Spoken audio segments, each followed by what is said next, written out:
안녕하십니까. 12월 16일 새로운 한 주가 시작되는 월요일 아침입니다. 지난 12월 14일 토요일 윤석열 대통령에 대한 탄핵 결의가 국회에서 이루어졌고, 그리하여 그 순간부터 그는 대통령 직무가 정지된 상태고, 이어서 헌법재판소의 탄핵 결의안이 접수됨으로써 오늘 이 시간부터 헌법재판소는 윤석열 대통령에 대한 탄핵안의 적부 여부를, 적당한지 아니면 부당한지 여부를 180일 이내에 심판하기 위한 절차에 돌입하였습니다. 자, 이로써 민주당의 이재명이 이끄는 그 강경파 세력이 원하는 대로 그 희망 소원은 이루어졌습니다. 대통령은 탄핵돼, 용산의 직무는 정지돼, 그리고 공수처 또 검찰 두 군데서 각각 윤석열 대통령에 대해서 내란 수괴 혐의로 수사에 착수해가지고 각각 소환장을 보내고 있어. 각각 보내고 있어. 그래서 관측통들은 어느 쪽이 됐든지 간에 경쟁적으로 대통령 수사를 진행할 모양인데, 어느 쪽이건 간에 아마도 경쟁적으로 구속영장까지 청구하지 않겠느냐, 이런 관측이 있는데, 오늘 아침 현재 제 생각에도 아마 구속영장도 청구할 것 같다. 자, 그러면 이재명의 입장에서는 윤석열 대통령 탄핵으로 이제 거꾸로 떨었다, 직무정지됐다, 이제 사법적으로 구속까지 되게 됐다, 이제 이렇게 그가 목적한 바가 일단 크게 성공한 상태입니다. 자, 그러면 시청자 여러분과 저와 같이 국민이라는 헌법기관의 구성원인 우리들의 입장에서는, 그러면 여의도에서 21대 국회 후반부와 22대 국회 들어와서 지금 7개월 동안에 벌어지고 있는 이 일들이, 저는 정서적으로 국회가 내란 상태에 들어가 있다. 국회가 헌법을 파괴하고 반국민적 행태를 계속 노출시키고 있다. 누구에 의해서? 민주당에 의해서. 민주당의 누구? 이재명의 지도 아래 강경파가 주도해가지고, 그러니까 이재명 수사 라인에 있는 검사들, 중앙지검장, 뭐 부장검사, 또 감사원장까지 다 탄핵했어. 이게 대통령 탄핵 이 와중에 또 다 탄핵했어. 그리고 10여 건 지금 탄핵 발의하고 있고, 그러니까 국가의 중추 기능을 마비시키는 일을 지금 계속하고 있다. 저는 윤석열 대통령에게 이 사태를, 이 광풍, 반헌법적, 반국민적 민주당이 주도하고 있는 이 국회의 정서적 내란 상태는 헌법 8조에 명백히 위반되는 것이다.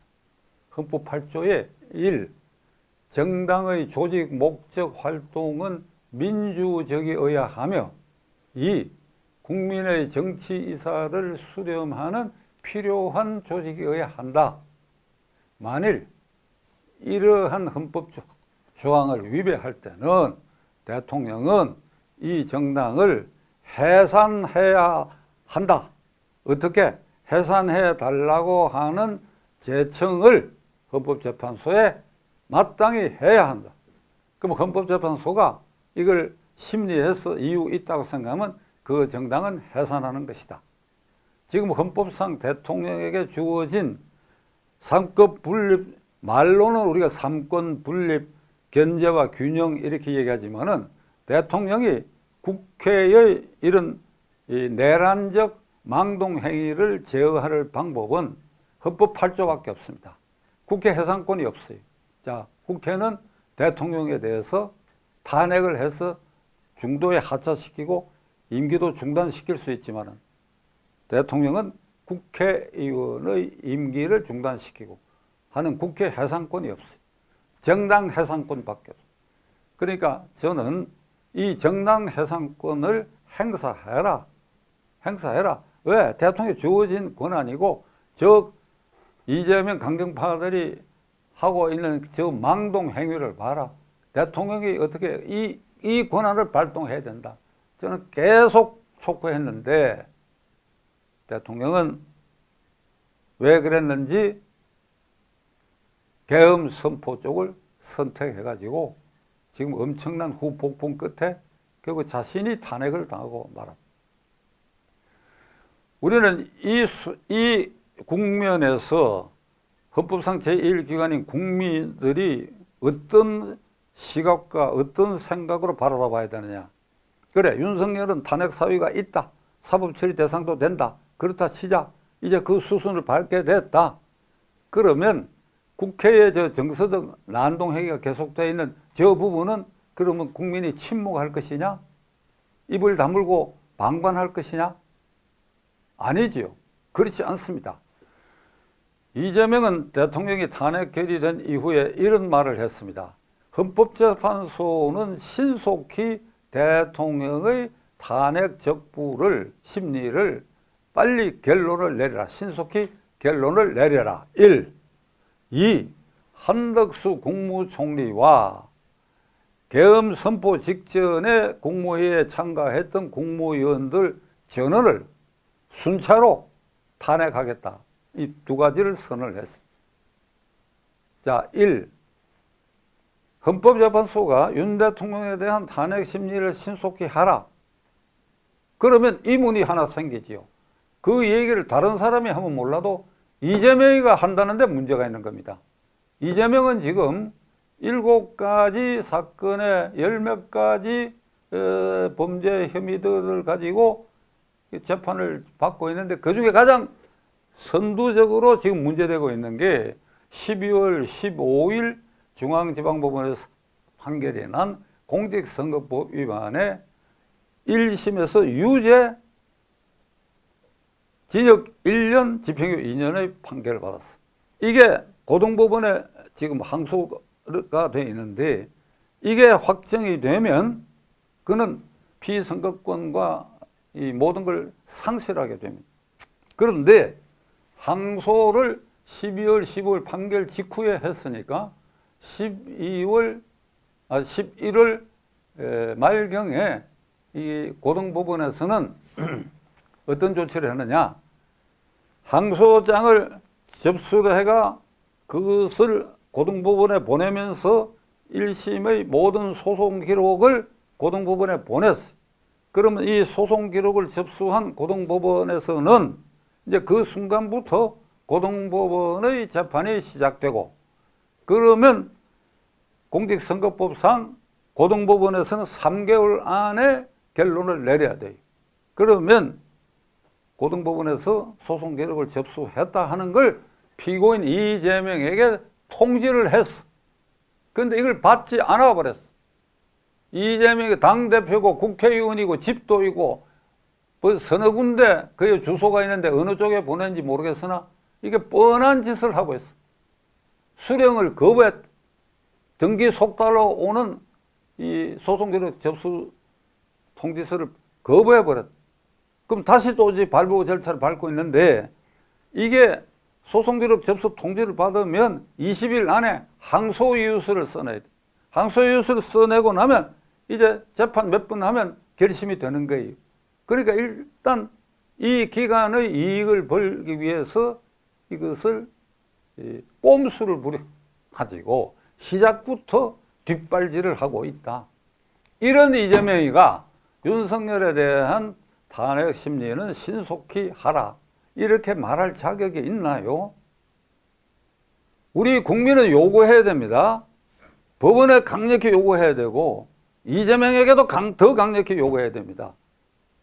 당신이 말하는 윤석열 탄핵 심리를 신속히 하라고 주장함과 동시에 나의 재판도 신속히 하라고 얘기할 수 있는 그런 균형 감각을 가진 사람이라야 그래야 그 대통령 자격이라도 기본적으로 있다고 봐야지.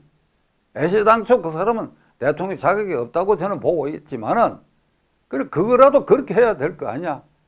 이게 속이 뻔한 일을 지금 타연하게 이것도 형사소송법을 간접적으로 위반하고 있는 겁니다. 자, 거기에 한덕수 국무총리에 대한 탄핵은 보류하겠다. 보류라는 쓰지 않았지만은 당분간 안 하겠다. 이런 취지로 얘기했어. 하는 꼴을 보고 우리 말을 안 들으면 너도 탄핵하겠다는 이런 뜻입니다. 대통령 권한 대행으로서 국무총리 한덕수는 일상적인 대통령의 권한 행사를 하는 것이 헌법적 임무입니다. 예를 들어서 국회에서 통과된 법률안을 거부권 행사도 할 수 있는 것이고, 공석인 헌법재판소 심판관 임명 절차의 권한도 행사할 수 있는 것이고, 그러니까 이제 긴급하고 그리고 신속히 해야 하고 헌법적으로 뭐 자리가 빈자리를 메꾼다든지 하는 이런 일상적인 일은 그 권한대행에게 주어진 권리인데, 이걸 감시를 해서 자기들 마음에 안 드는 짓을 하면, 예를 들면 법률안 제2 회복권을 함부로 쓴다든지 하면 탄핵하겠다. 그럼 탄핵하면 다음은 경제부총리인데 그것도 탄핵하겠다. 처음에 강경파들은 전부 탄핵하자 그랬어. 완전히 무정부 상태를 기고만장해가지고. 그러니까 국민인 우리가 두 눈을 부릅뜨고 이를 지켜봐야 됩니다. 민심이 천심이라 그랬어요. 그래, 윤석열 대통령이 뭐 이런저런 일로 그 핵심에 부인 문제가 있죠. 그래가 민심을 잃었다. 지지율도 떨어졌다. 그래갖고 국민의힘당 일부도 탄핵에 가담해가지고 탄핵됐다. 이제는 사법 처리도 된다. 그 어느 한쪽에 정서적으로 이 사태를 유발시킨 이재명의 민주당 강경파들의 저 망동을 우리가 그냥 방치할 수는 없다. 국민이 민심의 칼자루를 쥐어야 된다. 이제 윤석열이가 아니고 민심의 칼자루를 쥐어야 된다. 이게 자유수호 세력의 중심에 있는 우리 모두가 민심의 칼자루를 쥐고 이재명의 저 망동 행위에 대해서 철저하게 감시하고 규탄해야 된다. 이게 윤석열 대통령 탄핵 이후에 벌어지고 있는 일들에 대한 저의 1차적 견해를 말씀드렸습니다. 순차로 2차, 3차 견해를 밝히려고 합니다. 감사합니다.